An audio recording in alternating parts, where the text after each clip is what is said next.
Jean Senac en Algérie, jusqu'au moment de son décès, avait une vie un peu de marginal. Ça n'a pas dû aider tellement à son intégration, entre guillemets. C'est juste, vous avez mille fois raison, je ne sais pas. Mais cette vie, disons, maudite, marginale, réfractaire, tout ce que vous voulez, il n'a pas voulu. Il aurait aimé vivre mieux. Mais, même s'il avait une certaine conception très romantique du poète, voix des peuples, mission divine, mission sacrée, don maudit, ouais, toutes ces effluves de ces lectures romantiques de jeunesse. Mais c'est que le drame, ça a été sa nationalité, mais ils s'en foutaient à la limite, ils s'en foutaient totalement, parce qu'il était algérien, ça lui suffisait, sauf pour les voyages, et surtout d'avoir été chassé de la radio. Ça, il n'a pas pu supporter ça. C'était son dernier refuge, c'était son gagne-pain aussi. Senac n'a jamais travaillé toute sa vie, à part réalisateur d'émissions de radio, aussi bien radio coloniale que de la radio de la RTA, de l'Algérie indépendante. Et ça, il n'a pas pu supporter ça parce que vraiment ça l'a rendu malade. Kevin Chero, parlez-nous de votre Senac à vous. Comment vous l'avez abordé, découvert? Qu'est-ce qui vous intéresse dans cette œuvre a priori spécifique? Alors, je suis tombée sur Jean Senac complètement par hasard sur le roman Ébauche du Père. Et ce qui m'a plu, c'est son écriture fragmentaire. C'est pas un roman classique, c'est une autobiographie non classique que je compare avec celle de Albert Camus, Le Premier Homme, et celle de Emmanuel Robles, Saison violente. Donc c'est une comparaison des autobiographies. Mais ce qui est intéressant dans ce roman, c'est que déjà il y a une grande différence avec la version manuscrite qui repose à la BNA. En soi, il ne pouvait pas s'achever parce qu'il représente une interrogation constante au sujet de l'identité et de la patrie algérienne. Il a écrit il a commencé à l'écrire quand il était en France et puis il a abandonné à son retour en Algérie. Il s'est laissé porter par l'enthousiasme et toute la mouvance culturelle. Et puis vers la fin de sa vie, il a commencé à le reprendre parce que justement cette Algérie-là commençait à le délaisser de plus en plus. Et d'ailleurs, on voit dans les œuvres poétiques, une fois qu'il a abandonné le roman, on voit aussi la disparition de l'Algérie dans les œuvres poétiques qui s'effacent un peu pour laisser place à un cadre plus universel, la mer par exemple. Voilà, c'est ça qui m'a intéressé dans le roman. Alors, je vois que Mourad Krina nous a rejoint exprès très tard pour ne pas avoir à intervenir, mais je vais quand même lui demander de venir dire quelques mots, puisque c'est lui le responsable de l'installation que vous pourrez voir ou revoir dans les jardins de l'Institut. Donc ça veut dire un regard, une perception de Jean Senac aujourd'hui par un artiste plasticien. Nous ne vous demandons pas un grand discours, juste quelques mots.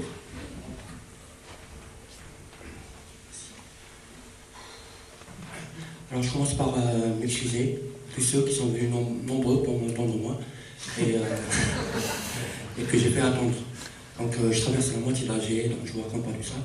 Et en même temps je me disais tant mieux, si j'arrive pas. Alors j'ai parlé au maximum, parce que je me disais mais de quoi j'allais parler à côté de ces spécialistes.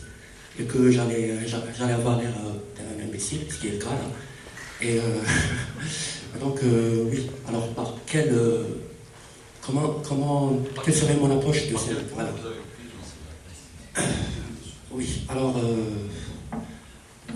je crois avoir découvert Senac par l'œuvre picturale, par le travail de certains artistes qui ont fait son portrait ou qui l'ont accompagné dans son œuvre littéraire.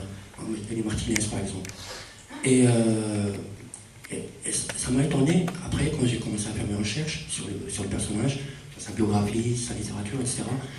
Je me suis étonné de cet aspect méconnu de cette personne qui a quand même énormément compté dans les années de la guerre déjà, et puis dans les premières années de l'indépendance. Tout ce qu'il a essayé de construire, tout ce qu'il a essayé de faire pour cette jeune nation. Et Et c'est justement cet aspect-là, cette injustice, qui m'a vraiment attaché à sa personne. Voilà.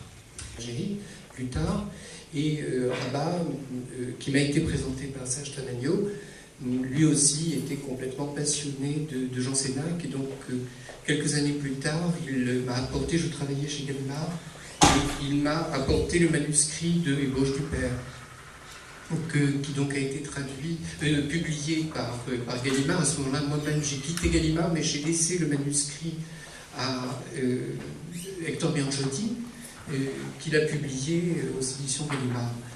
Voilà, donc j'ai toujours été lié à Jean Sénac par ces deux amitiés, mais aussi, évidemment, par mon intérêt pour le monde littéraire arabe et également pour les prises de position de Sénac. Donc moi à la fois personnel et politique, son parcours me semblait tout à fait passionnant. Voilà.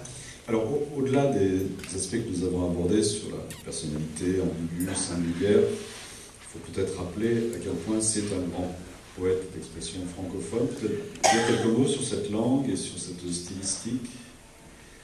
Vous savez, c'est un cas extraordinaire, Jean Sénac, parce qu'il utilise la poésie comme peu d'écrivains français, je ne dis pas francophones, mais vraiment français, l'ont utilisé. Je pense que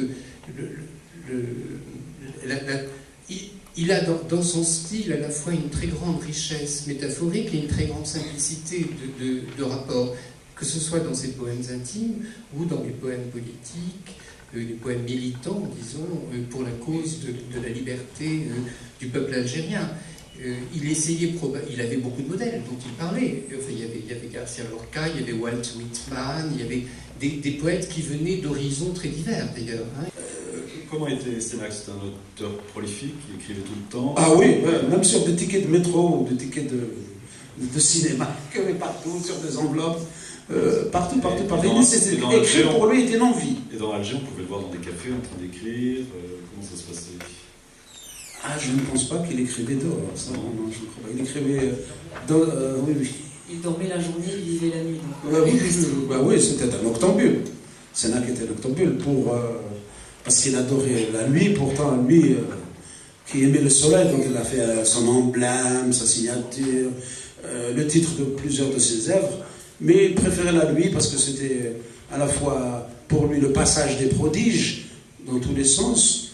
C'est dans la nuit qu'on voit le mieux. Et puis, il y avait des raisons érotiques. Il ne faut pas cacher, c'est là qu'il était homosexuel, donc il était à la recherche de garçons, d'amateurs de ce genre de sexualité.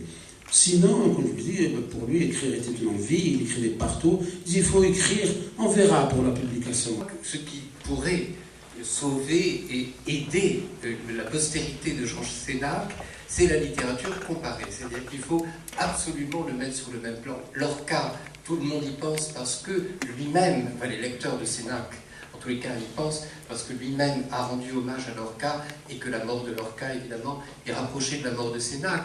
Il faut faire des confrontations avec Jean Genet, avec Pasolini, avec Evtushenko, avec Mayakovsky. Il faudrait toujours mettre Jean Sénac sur ce plan-là, avec Allen Ginsberg, avec les poètes de la Beat Generation. Voilà. Bon, Sénac se voulait algérien. Est-ce que, alors là on est plus sur la reconnaissance officielle, est-ce qu'aujourd'hui il a sa place dans la reconnaissance officielle Oui. Sénac comme... Oui. En 1987, pour le 25e anniversaire de l'indépendance, le président Chebli en personne a signé un diplôme d'honneur pour Jean Sénac, donc pour la reconnaissance officielle. Évidemment, mais tout dépend de la rencontre, tout dépend des universitaires. Sénac était au programme de terminale des lycéens de l'ouvrage, de français des lycéens à partir des années 90. Bon, en l'an 2000, il y a eu un changement. Vous savez, tout dépend de la rencontre entre une œuvre et un homme. Ça a été le cas de Tsekati, qu'il faut d'ailleurs remercier, exprimer toute notre gratitude d'avoir contre vent et marée, envers et presque contre tous, publié Sénac. C'est pas facile de publier de la poésie, vous savez, c'est le parent pauvre de l'édition.